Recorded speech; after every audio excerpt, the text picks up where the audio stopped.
4 अगस्त सावन के आखिरी सोमवार के दिन शिवलिंग से चुपचाप उठा लाना। यह गुप्त चीज, वह रहस्य जिसे जान लेने के बाद आपके जीवन की दिशा ही बदल जाएगी। यह वही गुप्त चीज है जिसे सावन में शिवलिंग से सही तरीके से घर लाने वाला व्यक्ति दरिद्र से धनवान बनता है। कर्ज में डूबा हुआ व्यक्ति उन्नति की ऊंचाई पर पहुंचता है और संतान, नौकरी, शादी जैसे बड़े से बड़े संकट भी बिना किसी बाधा के हल हो जाते हैं। कई लोग तो इसे आजमा चुके हैं और उनकी जिंदगी चमत्कारिक ढंग से बदल चुकी है। अब ये मौका आपके पास है, बस जरा धैर्य रखिए, आंखें और कान खोलकर सुनिए, क्योंकि आगे हम आपको बताने जा रहे हैं वो 5 गुप्त रहस्य जो अगर आपने सावन सोमवार को शिवलिंग से लेकर अपने घर में सही स्थान पर रख दिए तो आपका भाग्य खुद आपको बुलाने लगेगा। हर हर महादेव, ओम नमः शिवाय। मित्रों, सावन के महीने में शिवलिंग से यह गुप्त चीज ले आना, अपने घर आपकी सभी मनोकामनाएं पूरी होंगी। इतना पैसा आएगा कि गिनते गिनते थक जाओगे। भगवान भोलेनाथ जी के आशीर्वाद से अपने जीवन में बहुत उन्नति करोगे। दोस्तों, हिंदू धर्म में सावन के महीने का बहुत अधिक महत्व होता है। सावन का महीना हिंदू पंचांग का 5वां महीना होता है। यह महीना भगवान शिव को समर्पित होता है। इस महीने में शिव भक्त भगवान शिव की विधि विधान से पूजा अर्चना करते हैं और सावन के महीने के सोमवार का महत्व और भी अधिक होता है। इस माह में शिव की पूजा अर्चना करने से सभी मनोकामनाएं पूरी हो जाती हैं। धार्मिक मान्यताओं के अनुसार सावन के महीने में भगवान शिव और माता पार्वती की विधि विधान से पूजा करने भक्त की मनोकामना पूरी होती है। इसके साथ ही सावन के सोमवार व्रत रखने से भोलेनाथ की विशेष कृपा प्राप्त होती है। दोस्तों, इस बार 11 जुलाई से सावन की शुरुआत हो चुकी है और 9 अगस्त को समाप्त होगा। इस सावन में 4 सोमवारी व्रत होगा। पहला सोमवारी व्रत 14 जुलाई को है, दूसरा 21, तीसरा 28 जुलाई और चौथा सोमवारी व्रत 4 अगस्त को है। कहा जाता है इस सावन के महीने में किसी भी व्यक्ति ने भगवान भोलेनाथ की थोड़ी सी भी पूजा साधना क्रिया कर ली तो उस व्यक्ति के जीवन की सभी मनोकामनाएं पूर्ण हो जाती हैं। उस व्यक्ति के जीवन के हर कष्ट खत्म हो जाते हैं और उस व्यक्ति के जीवन में धन आना शुरू हो जाता है। भक्तों, वीडियो आगे शुरू करें उससे पहले भगवान भोलेनाथ के सच्चे भक्त प्राचीन ज्ञान चैनल की इस वीडियो को लाइक अवश्य कर दें और कमेंट बॉक्स में हर हर महादेव सच्ची श्रद्धा से लिख दें, जिससे कि भगवान भोलेनाथ जी का आशीर्वाद आपको सीधे प्राप्त हो सके। दोस्तों, आज की इस वीडियो में हम आपको बताएंगे कि सावन के दिनों में आपको भगवान भोलेनाथ के मंदिर जाकर के क्या क्या भगवान भोलेनाथ को अर्पित करना और वहां से वापस क्या लेकर के आना है, ताकि आपके घर की गरीबी, दरिद्रता, परेशानी, कष्ट, दिक्कतें हमेशा के लिए खत्म हो जाए। दूसरी तरफ आपके घर पर सुख, समृद्धि, यश, वैभव, ऐश्वर्य की आपको प्राप्ति हो। ध्यान रखिएगा दोस्तों, सावन का माह का इंतजार हर व्यक्ति इसीलिए करता है ताकि उसको भगवान भोलेनाथ का आशीर्वाद मिल सके। कहा गया है कि देवों के देव भगवान भोलेनाथ अगर किसी भी व्यक्ति को आशीर्वाद दे दें तो उस व्यक्ति का साक्षात काल भी आकर कुछ नहीं बिगाड़ पाता है। इसीलिए आज की इस वीडियो में हम आपको बताएंगे कि कैसे आप सावन के दिन, जो बहुत ही पावन दिन है, इस दिन भगवान भोलेनाथ को प्रसन्न कर सकते हैं। कैसे आपको भगवान भोलेनाथ का आशीर्वाद प्राप्त हो सकता है और कैसे सावन के दिनों में शिवलिंग की आपको पूजा करनी है, वह भी खास उपाय करते हुए। कैसे आपको शिवलिंग पर क्या क्या चढ़ाना है और क्या क्या वहां से लेकर अपने घर पर वापस लेकर आना है, ताकि आपके घर पर अन्न और धन का भंडार कभी भी कम ना हो। देखिए दोस्तों, आपके जीवन में कितनी ही बड़ी परेशानी हो, कितनी ही बड़ी दिक्कत क्यों ना हो, मान लीजिए आपके जीवन में धन की समस्या है, मान लीजिए आप नौकरी की प्राप्ति के लिए बहुत ही ज्यादा परेशान हो चुके हैं, आपके शत्रुओं ने आपको घेर लिया है, संतान की प्राप्ति आपको हो नहीं पा रही है, तो एक बात का ध्यान रखिएगा दोस्तों, सावन का पावन दिन एक ऐसे दिन होते हैं जिस दिन कोई भी व्यक्ति अगर थोड़े से उपाय कर लेता है, भगवान भोलेनाथ की साक्षात पूजा कर लेता है, तो उस व्यक्ति की कितनी ही बड़ी मनोकामना हो, कितनी ही बड़ा कष्ट हो, वह खत्म हो जाता है और उसकी मनोकामना पूर्ण हो जाती है। दोस्तों, मान लीजिए आपके ऊपर कोई दोष लगा हुआ है, जैसे वास्तु दोष, शनि दोष, प्राकृति दोष या कोई भी दोष लगा हुआ है, तो आपको सावन सोमवार के दिन थोड़ी सी पूजा करनी है और आपका दोष खत्म हो जाएगा।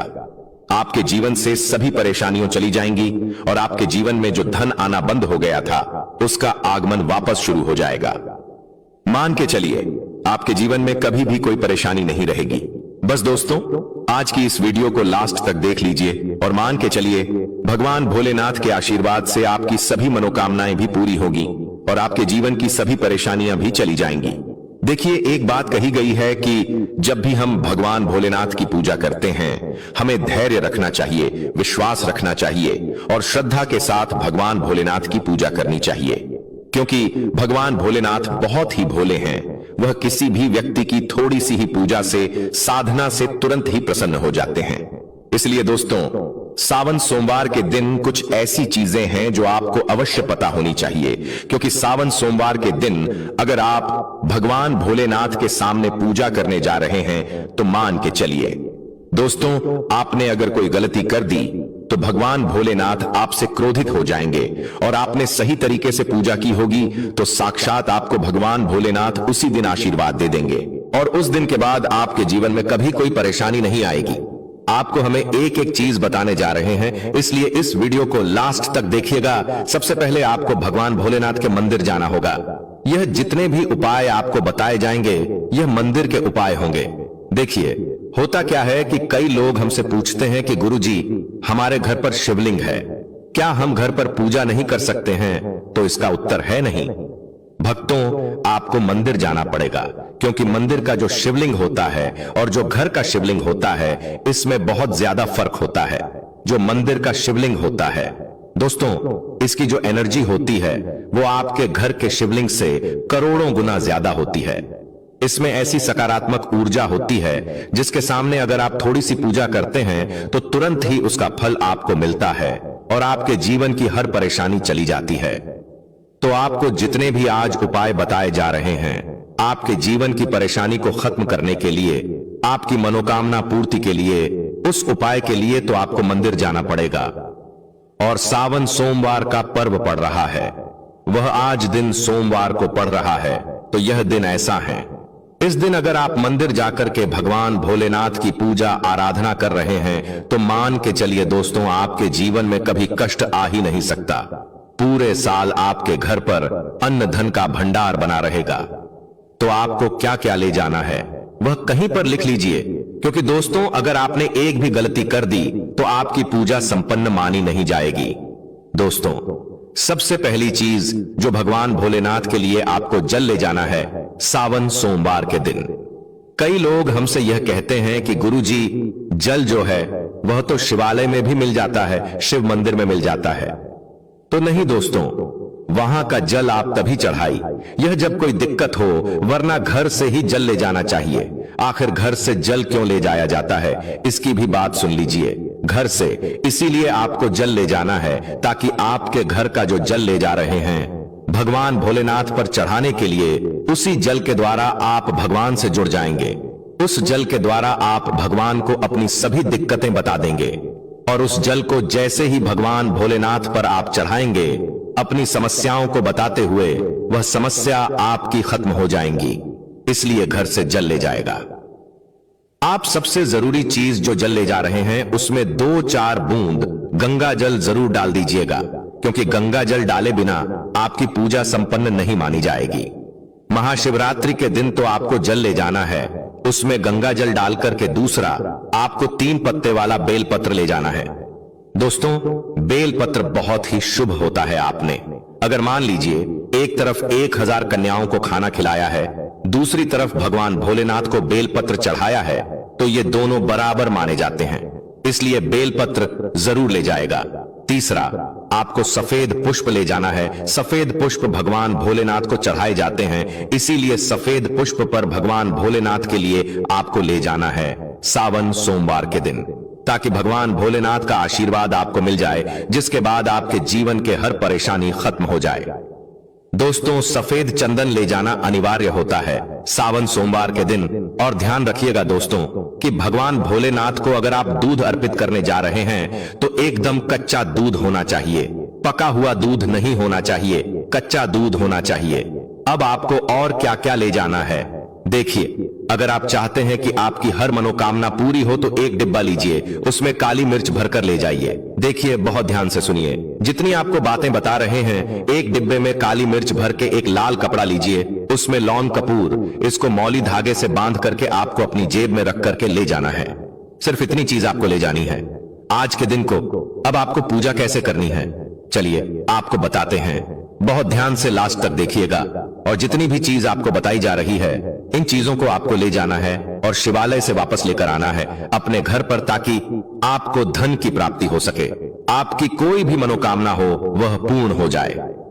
भक्तों, आप पहले जाएंगे मंदिर, सबसे पहले आपको इस बात का ध्यान रखना है, मंदिर जाने से पहले ही काले या नीले कपड़े का धारण करके मंदिर न जाएं, वरना भगवान भोलेनाथ का आपको क्रोधित रूप देखना पड़ सकता है। सबसे पहले आपको यह करना है कि पतली धार बनाते हुए जल भगवान भोलेनाथ को अर्पित कर देना। बहुत ध्यान से सुनिएगा भक्तों, पतली धार बनाते हुए भगवान भोलेनाथ को जल आपको अर्पित कर देना है। अब आपको यह करना है दोस्तों कि भगवान भोलेनाथ को चंदन लगाना है। चंदन लगाने के बाद भगवान भोलेनाथ पर 3 पत्ते वाला बेलपत्र रखना है। 3 पत्ते वाला बेलपत्र रखने के बाद आपको भगवान भोलेनाथ पर सफेद पुष्प अर्पित कर देना है।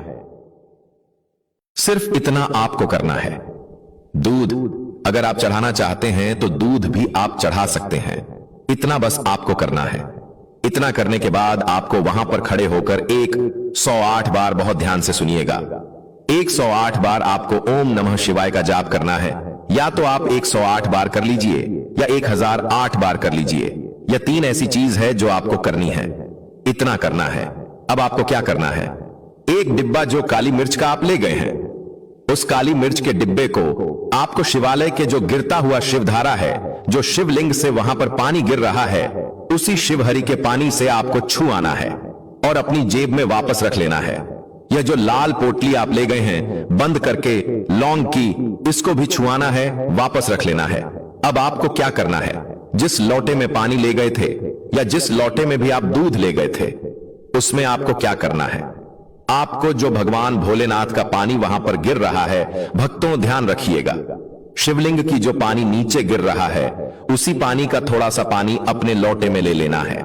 किएगा, जो आपने लोटे में पानी भरकर ले गए हैं, वह पानी वापस बचाना नहीं है, वह तो पूरा आपको भगवान भोलेनाथ को अर्पित कर देना। जो शिवलिंग से पानी गिर रहा है, उस पानी को आपको अपने लोटे में वापस ले लेना है। भक्तों, मान लीजिए आप यह सोच रहे होंगे कि कई लोग वहां पर पानी चढ़ा रहे हैं, तो इस बात की आप चिंता न करें, क्योंकि भगवान भोलेनाथ के शिवलिंग पर जब भी पानी चढ़ाया जाता है वह अमृत बन जाता है। कहा जाता है कई देवी देवता शिवलिंग के पास अदृश्य रूप में खड़े होते हैं, ताकि शिवलिंग से गिर रहा पानी वह धारण कर सके। इतना पवित्र होता है शिवलिंग से गिरता हुआ पानी। तो शिवलिंग से गिरता हुआ पानी को आपको अपने लोटे में ले लेना, सिर्फ थोड़ी सी बूंदे ले लेनी है। अब आपको क्या करना है, आपको घर वापस आना है जो आपने लोटे में पानी लिया है। भक्तों, इसको घर पर आते ही घर के लोग जो हैं आपके, उनके ऊपर थोड़ा थोड़ा पानी छिड़क देना है। घर के हर कोने में पानी छिड़क देना है, घर के मुख्य द्वार पर पानी छिड़क दें। ना सिर्फ इतना आपको करना है, इतना आपने कर दिया।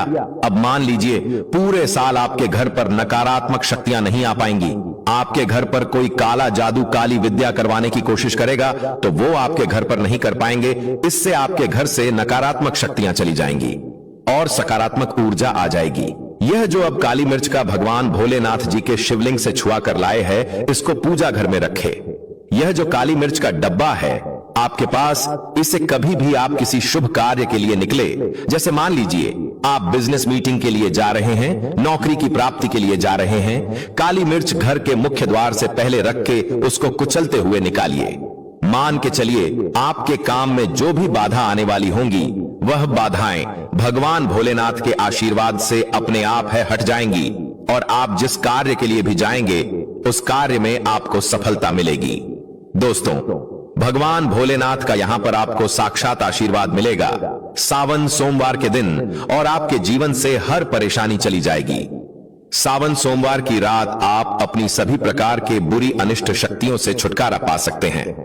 जो लोग भोलेनाथ माता पार्वती की पूजा करना चाहते हैं, वो इस दिन अपने घर पर पारद का शिवलिंग रख लीजिए। अभिमंत्रित होना चाहिए। जो भी शिवलिंग आप रखें, अच्छे से उनको मंत्रों द्वारा भी अभिमंत्रित करके रखें। स्फटिक हो, नर्मदेश्वर शिवलिंग हो, कोई भी रखिए, अच्छे से उनको भोलेनाथ को अपने घर पर ही पूजन कीजिए। एक लोटा जल चढ़ाकर, क्योंकि मंदिरों में बहुत भीड़ भाड़ होती है और सावन सोमवार पर यही भीड़ का नजारा बहुत ही खूबसूरत लगता है। कोने कोने में शिव भक्त है। अगर आप मंदिर में नहीं जा सके या ठीक से जल नहीं चढ़ा पाए तो घर में ही शांति से आप पूजन करें। गन्ने का रस हुआ, पंचामृत हुआ, इससे आप इस दिन भोलेनाथ का अभिषेक कीजिए। दूध, दही, घी, शहद, शक्कर, पंचामृत बनाकर के अभिषेक कीजिए। दोस्तों, फिर भोलेनाथ का श्रृंगार कीजिए।